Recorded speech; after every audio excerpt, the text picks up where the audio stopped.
না, উনি এখানে আসে নাই। আমরা যাই নাই, কারণ আমরা বিভিন্ন সময় গিয়েছি, গত বছরে গিয়েছি।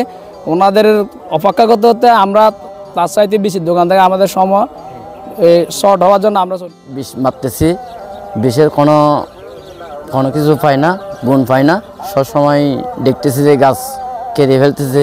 হাটহাজারীর এই মিষ্টি মরিচের সুনাম রয়েছে পুরো বাংলাদেশে, কিন্তু এই যে ডালটি দেখছেন এটি কিন্তু একটা পোকামাকড়ের জন্য এই ডালটি কাটা হয়েছে। এ ধরনের এই মরিচ গাছগুলোতে এখনও ছোট অবস্থায় অনেক ডাল আমরা কাটা পেয়েছি, কিন্তু কৃষক জানেই না আসলে কি কারণে এই ডালগুলো কাটা পড়ছে।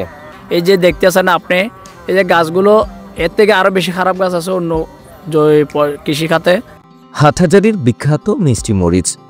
হালদা নদীর বিভিন্ন চরে উৎপাদিত হয় এই মিষ্টি মরিচ।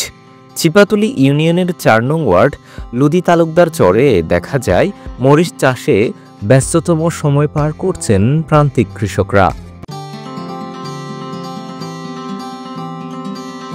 তবে এবার অজানা এক রোগে ব্যাপক ক্ষতির সম্মুখীন হওয়ার আশঙ্কা করছেন তারা।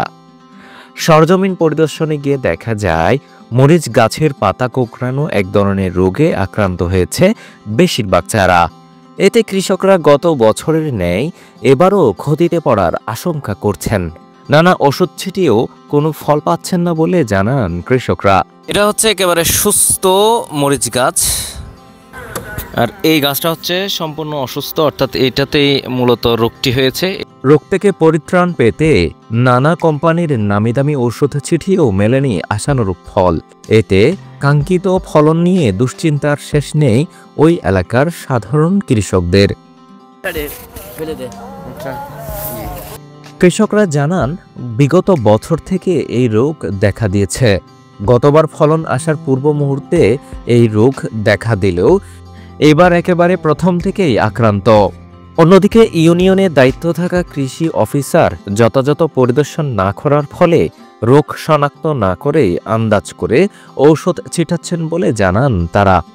এসব ঔষধ কোনো কাজেই না আসার অভিযোগ তাদের। এই বছরও কেন পাওয়া যাইতো না মনে হয়, যে অবস্থা সারা এই তো সারার এই অবস্থা। রোগ কি তো হইতো না, তবে তারা যারা বেশি বেছে এই ওষুধ বেছে তারা হাসত কোনো ওষুধ 2-3 আনি এর মাঝি 2-3 করে মাঝি আজ পর্যন্ত এখনো ইয়া নয়। ওগুলো যেন পায়, আর কৃষি অফিসাররা আমাদের কাছে এসে আমাদেরকে হেল্প করলে আমরা চাষ করার জন্য আরও আগ্রহ করব। এবং এটা তো আমাদের না সম্বলটা, এটা দেশের। আমি করতেছি আমার না, এটা সবাই মিলে করবে, সবাইকে সহযোগিতা করবে। এখন আমার ভাই উনি বিষ মারতে আছে, কত টাকার বিষ মারতে আছে, কিন্তু আমরা একজন কৃষি অফিসারের সৎ পরামর্শ পেলে উনি মাঠে এসে দেখলে এই জিনিসটা কেমিক্যাল। আমরা এখন হাটহাজারী বাজারে যাচ্ছি, ওনারা আমরা বলতেছে ভাই এই সমস্যা বিষের দোকান থেকে আমরা বিষ ক্রয় করতেছি। এরকম দেখতেছি বিষ ভেজাল। জি ভেজাল। এমনি কিসের মধ্যে বিষ মারতেছিলেন? এখন আমি বর্তমান মারতেছি, এখন মরছে বিষ মারতেছি কেন জানেন? আমি এই পাতাগুলো কেটে ফেলতেছি, কেটে ফেলতেছে, ফুকাগুলো কেটে ফেলতেছে।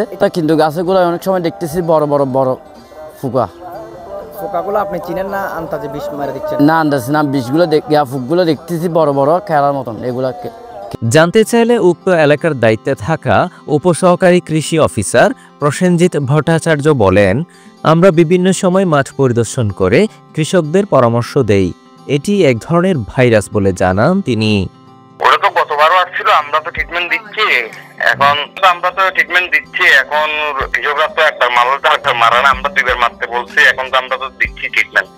এ বিষয়ে উপজেলা কৃষি অফিসার মোহাম্মদ আল মামুন শিকদার বলেন, 2টি পোকার আক্রমণে মূলত এই অবস্থা। তিনি নির্দিষ্ট সময় অন্তর কীটনাশক প্রয়োগের পরামর্শ প্রদান করেন। কি রোগ এবং এটা কিভাবে মানে প্রতিকার পাবে কৃষকরা? আচ্ছা, এখানে মরিচের 2টা দেখা যাচ্ছে। সেটা হলো মরিচের মাকড় রোগ, যার কারণে মাইক্রোর আক্রমণ যেটা হয়েছে, জি, পাতার নিচের দিকে পোকাই গেছে, জি, এবং একই সাথে পাতার উপরের দিকে পোকা, যেটা হচ্ছে রোগের নাম। একটা মাকড় নাশক এবং সবটি ব্যবহার করতে হবে। একটা হলো অ্যাবামেকটিন গ্রুপ, জি, অ্যাবামেকটিন গ্রুপের কীটনাশক 1 ml প্রতি লিটার পানিতে ব্যবহার করবে, জি, এবং 7 থেকে 8 দিন পর, জি, ইমিডিয়েট প্রোপিক গ্রুপের কীটনাশক 1 ml প্রতি লিটার পানিতে ব্যবহার করবে।